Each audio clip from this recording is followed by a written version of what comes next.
लोकप्रिय लोक गायिका मैथिली ठाकुर अब सुरों से निकलकर राजनीति के मंच पर उतर आई हैं। बीजेपी ने उन्हें बिहार विधानसभा चुनाव 2025 के लिए अलीनगर सीट से उम्मीदवार बनाया है। 14 अक्टूबर को उन्होंने बीजेपी की सदस्यता ली और अगले ही दिन टिकट की घोषणा कर दी। अब बड़ा सवाल यह है कि क्या मैथिली जनता की उम्मीदों पर खरी उतरेंगी?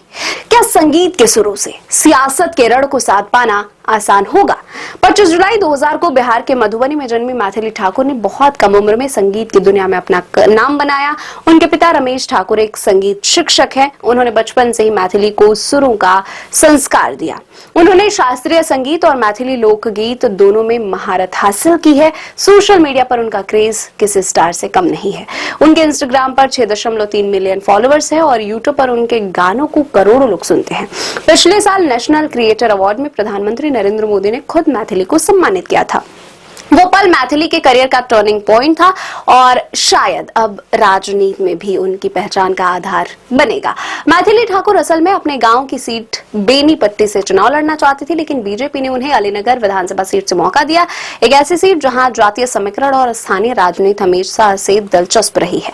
2011 की जनगणना के मुताबिक यहाँ लगभग 12.37% मतदाता अनुसूचित जाति से हैं और 58,000 से ज्यादा मुस्लिम वोटर्स हैं। यानी ये इलाका पूरी तरह मिश्रित जनसंख्या वाला इलाका है जहां हर वोट की अहमियत है।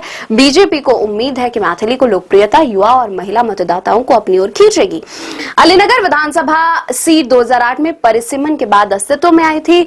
अब तक यहां 3 चुनाव हुए हैं, 2010, 2015 और 2020। इनमें से 2 बार आरजेडी के वरिष्ठ नेता अब्दुल बारी सिद्दीकी ने जीत दर्ज की, लेकिन अब सिद्दीकी विधान परिषद सदस्य और सक्रिय चुनावी राजनीति से दूर हो चुके हैं।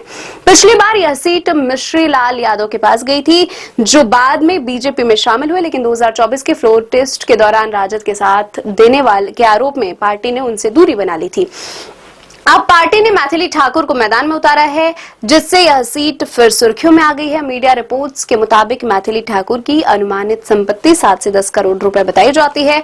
एक शो या कार्यक्रम के लिए वो 5 से 7 लाख रुपए तक फीस लेती हैं। उनकी कमाई का बड़ा हिस्सा लाइव कॉन्सर्ट, यूट्यूब रेवेन्यू और सांस्कृतिक आयोजनों से आता है। अब वहीं लोकप्रियता और जनता से जुड़ाव उनके चुनावी अभियान की सबसे बड़ी ताकत बन सकती है, लेकिन सवाल यह है कि क्या उनकी कला और संस्कृति की चमक सियासत की धूल में टिक पाएगी?